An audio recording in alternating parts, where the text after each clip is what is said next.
At 5 here on Channel 5. This is the CBS Evening News. Dan Rather reporting. Good evening. A baseball bombshell. Inside and outside a courtroom today, reports of the strongest evidence yet linking Cincinnati Reds manager Pete Rose to charges of betting on baseball and betting on his team. As Frank Courier reports, this latest lightning storm broke as Rose pushed to postpone his judgment day. For the first time ever today, Major League Baseball openly asserted what others have been saying for weeks. 9 witnesses, in one way or another, give information about Pete Rose betting on baseball or the Reds. There is evidence, substantial and heavily corroborated evidence, that Mr. Rose bet large sums of money on Major League Baseball games and on games of the Cincinnati Reds. Rose lawyers took baseball to court today in a lawsuit aimed at delaying Monday's showdown hearing with the baseball commissioner to answer allegations that Rose bet big on baseball. The very foundation of a fair hearing is missing when you have a decision maker who has already judged. The hearing was shadowed by a new storm cloud. Published reports directly linking Rose to baseball bets. The FBI, federal sources say, has original betting sheets with Rose's fingerprints on them and bets on the Reds in his own handwriting. Baseball's chief investigator John Dowd told the court he confronted Rose with the betting sheets. I told him that an experienced handwriting expert had reported to me that that was his handwriting on the betting sheet. I wouldn't know a betting sheet from a tree, and I hadn't seen anything like this, and Mr. Rose had no idea what this stuff was. Pitt Cairn and others in the Rose camp say John Dowd's 225-page report on Rose is neither balanced nor objective. This is the best way I can characterize it. It is a prosecutor's brief. While Dowd disagrees, he says he understands why Pete Rose does not like the report. Do I like it? No. There isn't a day that I haven't felt enormous sadness. After Dowd is cross-examined tomorrow, the judge must consider if the lawsuit merits a delay in deciding who should rule on Rose and when. But even a victory in this courtroom battle is not necessarily a win for Pete Rose when measured against his losses in today's courtroom avalanche of damning evidence. Frank Courier, CBS News, Cincinnati. Big Supreme Court victory for the government today in its battle against drug traffickers and racketeers. In a split decision, the justices upheld a law aimed at preventing criminals from using their illegal earnings to hire defense attorneys. CBS News law correspondent Rita Braver has our report. The Supreme Court today said that criminal defendants, such as drug dealer Christopher Reckmeyer, may be forced to forfeit property and money they need to pay their lawyers. Federal law allows prosecutors at time of arrest to confiscate all proceeds from alleged drug dealing or other major organized criminal activity. If the defendant is convicted, the government gets to keep the money. But Reckmeyer, as well as many other accused criminals and their lawyers, argued that attorneys' fees should be exempt from seizure. Today, the Supreme Court said no. In a 5-4 opinion by Justice Byron White, the court's conservative majority found that in enacting the forfeiture law, Congress decided to give force to the old adage that crime does not pay. We find no evidence that Congress intended to modify that nostrum to read, crime does not pay except for attorney's fees. And the court rejected claims that by forcing the accused to rely on less expensive counsel or public defenders, the law violates defendants' constitutional rights. They have a right to counsel under the Sixth Amendment to the Constitution.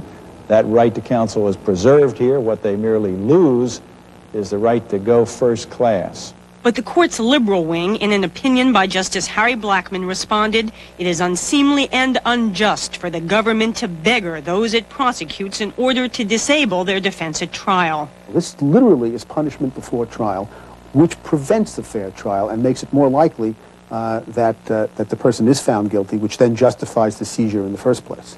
And the court minority predicted that forfeiture laws could be expanded to cover new categories of crimes, thus threatening the American tradition of private defense counsel.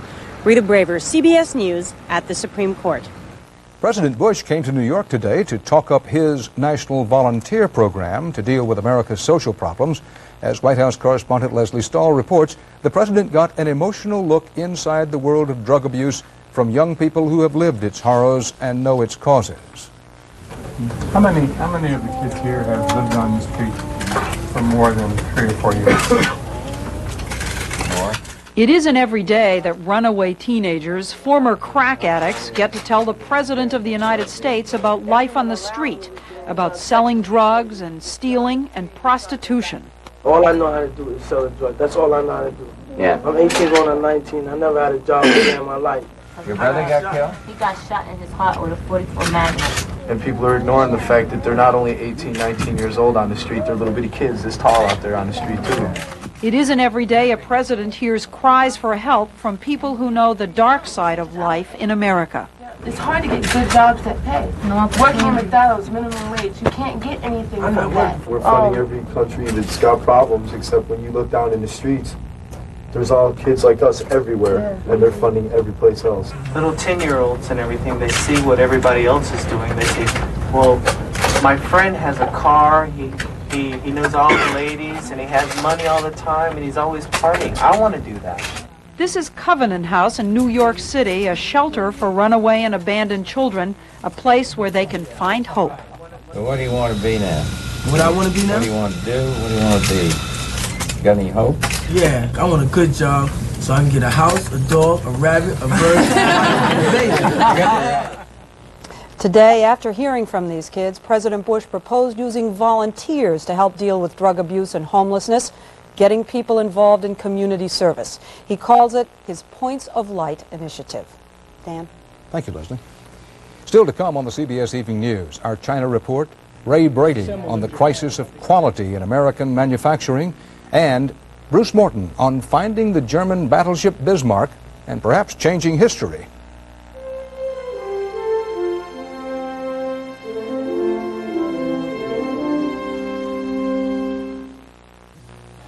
Some springs, gardeners think good weather's never coming. It comes. But how do you make up for lost time? With Stern's Miracle Grow plant food. Years of testing at a major university proved plants fed with Miracle grow faster, stronger, produce more flowers and vegetables than with other types of plant foods. So even if it's been a cold, wet spring, you can make up for lost time and get more from your garden with Miracle Grow. Here's today's leader in big pickups, Ford. Ford leads in the important advantages that Chevy can't talk about. Go with the leader. Ford leads Chevy with a longer, wider, deeper box that carries more maximum payload than Chevy. Go with the leader. This Ford costs $715 less than a comparably equipped Chevy, and that's leadership in solid value. Go with the leader. Ford trucks. The best built American trucks 8 years running. Built Ford Tough. To rise above worry and uncertainty, 40 million Americans have placed their trust in the Travelers, its independent insurance agents and brokers, to help provide financial peace of mind. You're better off under the umbrella. Today is Thursday. It rained yesterday, and my arthritis pain acted up. Cold today, more pain. Took aspirin both days. If you take aspirin often, make it tri-buffered Bufferin. 100% aspirin, plus 3 buffers. Bufferin, if you take aspirin more than once a week. China carried out another wave of executions today, and a government spokesman said it was futile for the United States or any other foreign country to try to interfere. Once again, President Bush had no comment. But demands are growing for a stronger U.S. reaction. John Shade in Beijing begins our China report. The 7 protesters executed in Beijing today were accused of hitting soldiers, capturing military equipment, and setting fire to trucks as the Chinese army shot its way toward Tiananmen Square nearly 3 weeks ago. Their deaths bring to 27 the number of people China has executed in 2 days in defiance of international appeals for clemency. China's Minister of Foreign Economic Relations and Trade said he thinks the executions of 3 men in Shanghai are good for business because the condemned had disrupted rail traffic in an important commercial area. I think it helps. We hate those people who destroy the transportation facilities. The three were put to death yesterday, charged with burning a train after it plowed into a crowd of protesters, killing 6. Foreign Trade Minister Jung Tubin is the first high official to respond to foreign criticism of the mounting executions. Products for exports could not be shipped in the harbor for several days. The reason is that those people destroyed the railway lines. According to the minister, the protests that followed the Tiananmen massacre also interfered with the shipment of livestock to Hong Kong. Pressure on China from outside, said Jung, is short-sighted and not sensible. Even those countries without death penalty, they would impose the most serious punishment.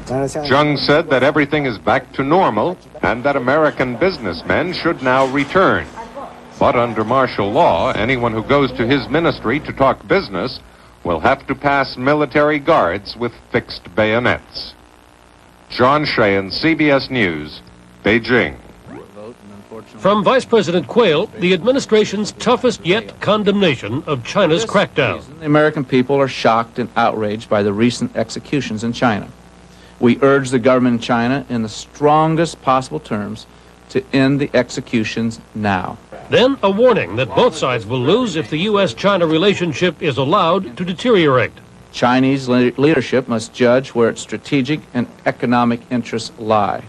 We urge the Chinese leadership to consider the effects of what they have done and what they are doing. For President Bush, who has yet to speak out on the executions, a challenge from the Senate Majority Leader. I urge the President to assume the proper role as spokesman for the American people, as leader of the free world, condemn these actions. White House officials traveling with Mr. Bush in New York snapped back in a written statement. The president has spoken out quite well. No one in the world can doubt our position. There is no need to repeat our reaction every day. Members of the House scrambled to vote 416-0 to condemn the executions and call for clemency. We beseech the people who are in the government of China to stop the executions. Chinese activists in Washington to appeal to the Congress quoted unconfirmed reports that this man, whose determined courage was burned into the world's memory, has also been executed.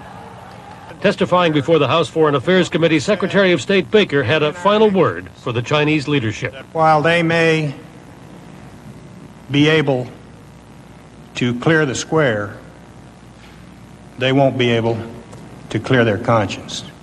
But they will still be able to clear their checks. Baker also made it plain that the administration plans no new sanctions. That means trade will continue, despite calls from Congress for an end to most favored nation trading status for China. Bill Plant, CBS News, the State Department. African leaders have reportedly worked out a ceasefire in the 14-year-old civil war in Angola. 18 heads of state attended a one-day summit today in Zaire, along with the U.S.-backed Angolan rebel leader Jonas Savimbi. The Soviet Union promised friendly cooperation with Iran today, including military aid. Mikhail Gorbachev and Iran's parliament speaker Hashemi Rafsanjani signed the declaration in Moscow. It said the Soviets were ready to help in strengthening Iran's defense capacity. It also promised a broad range of cultural contacts, including an exchange of religious leaders that could give a boost to the Islamic revival among the Soviet Union's estimated 50 million Muslims.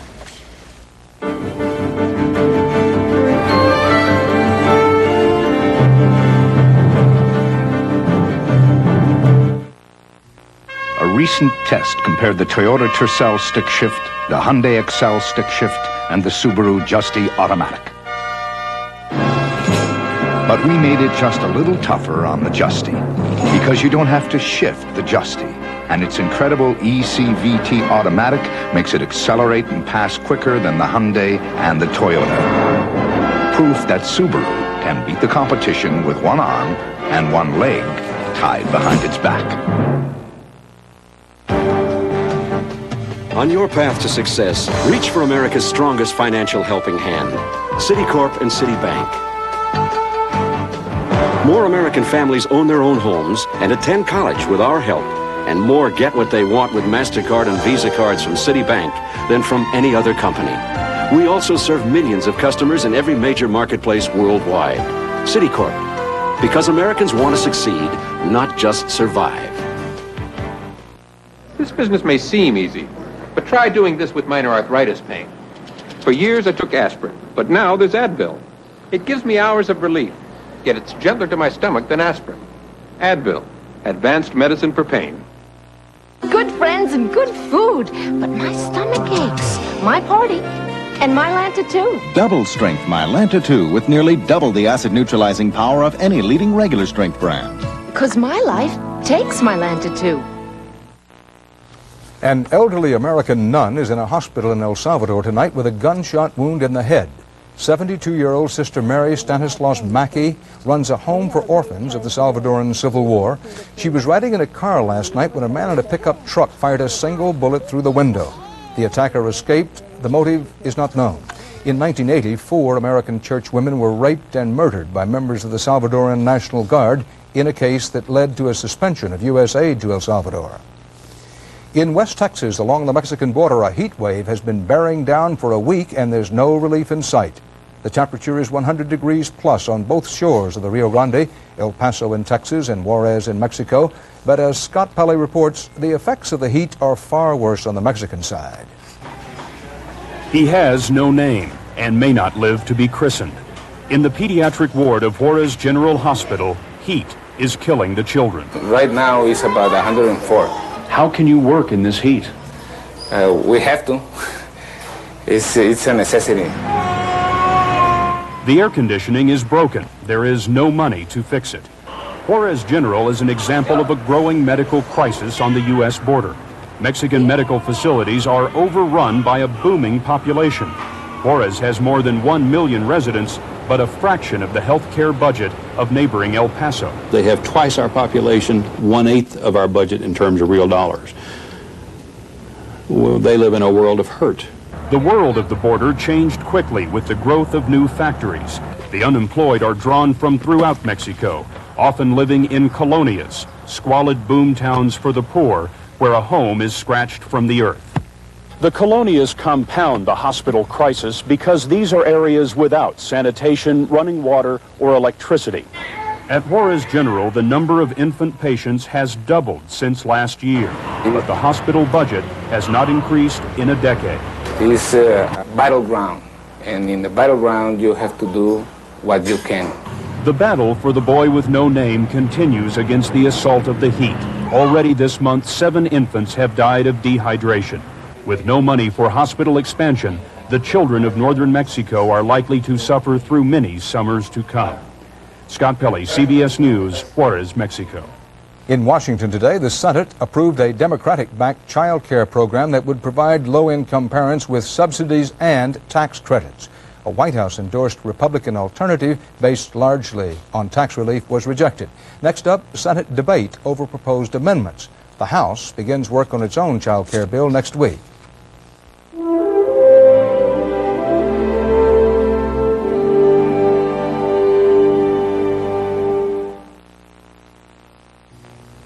Do you like Raisin Bran? Yes, I do. Well, this is new Total Raisin Bran. Oh. It tastes just as good as your Raisin Bran. Really? But it has 4 times the vitamin nutrition. 4 times? So can you think of one single reason why Total Raisin Bran shouldn't be your Raisin Bran?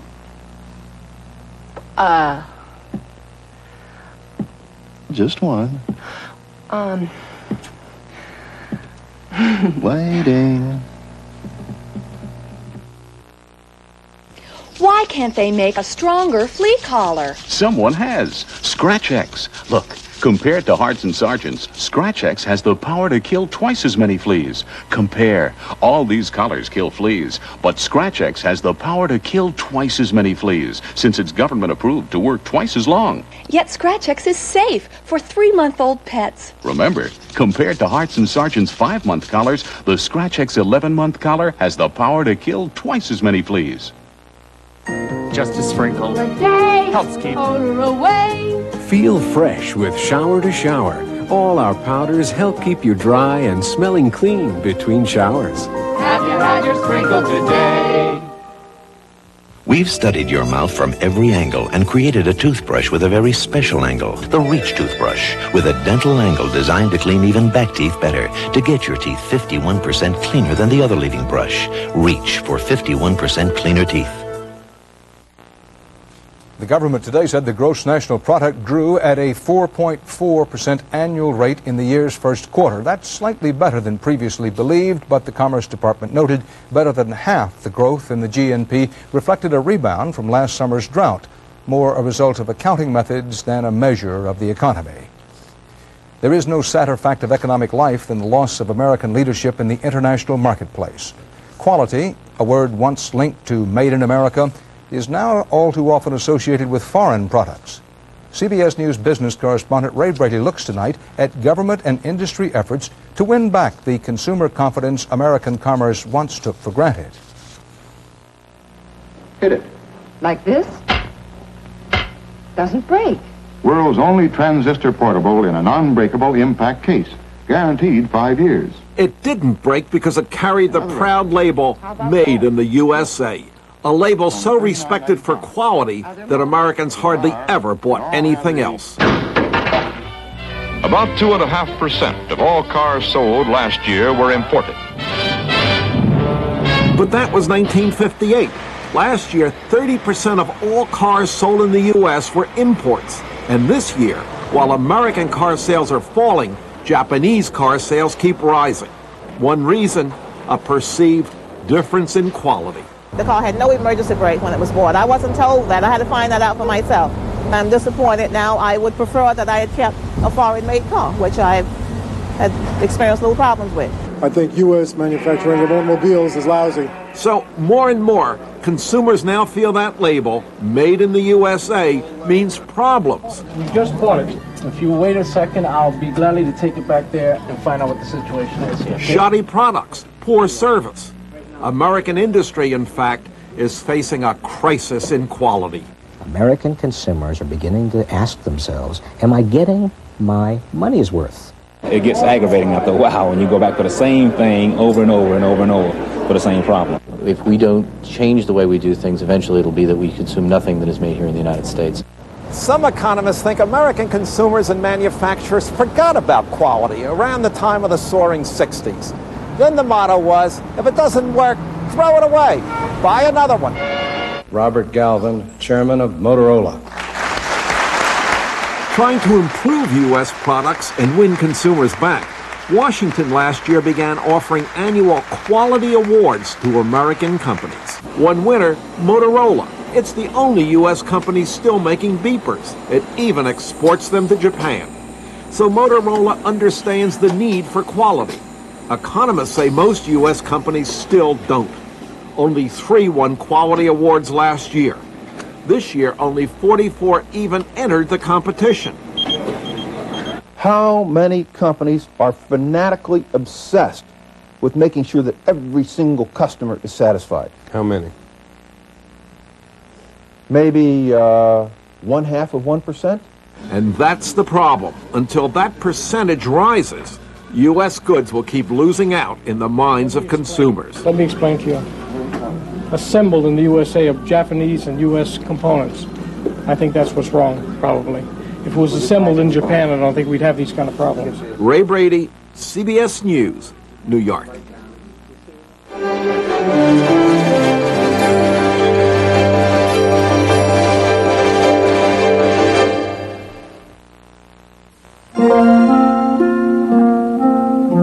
Why a Canon color laser copier? Why a Canon color laser copier? Because only a full-color copy of a full-color original is a copy. The Canon color laser copier. Digital color makes the difference. Call toll-free 1-800-OK-CANON.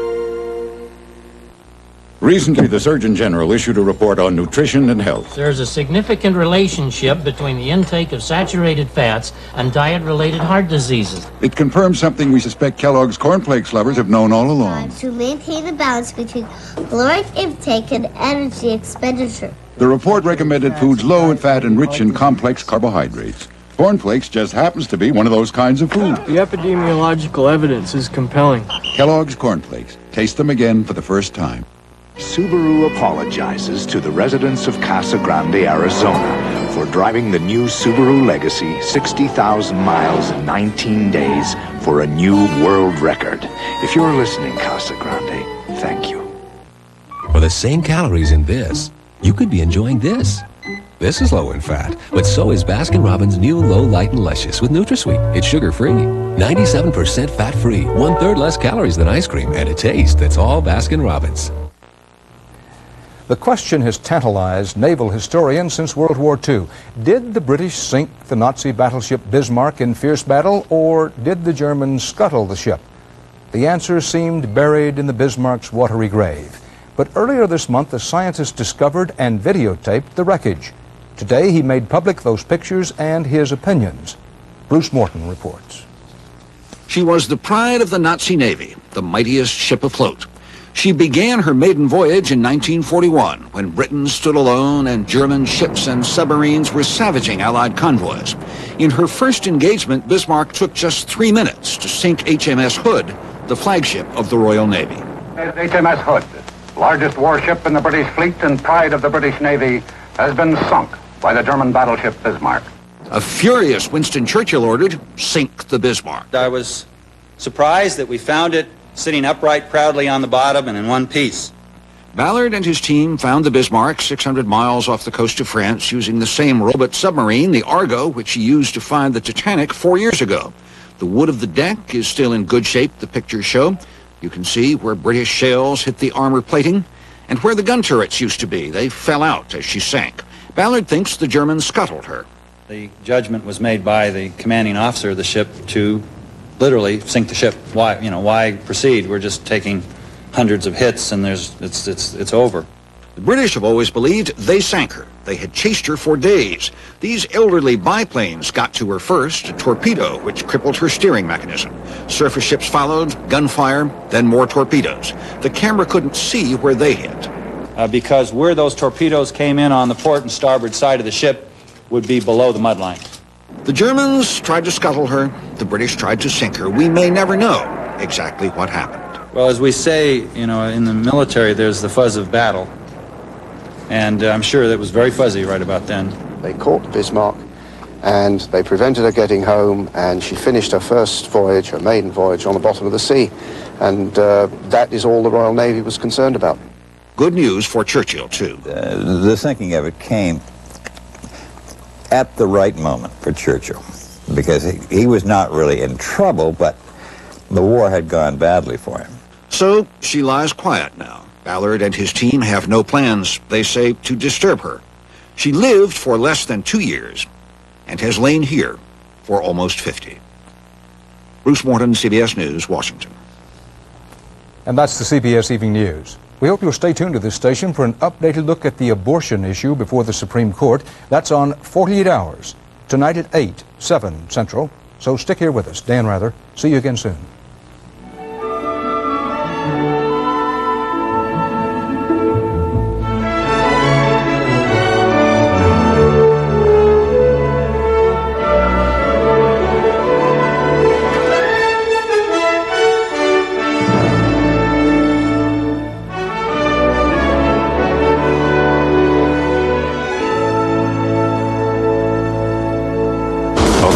Battle. One side crying murder, the other crying freedom, and tough choices for those caught in the middle. 48 Hours tonight.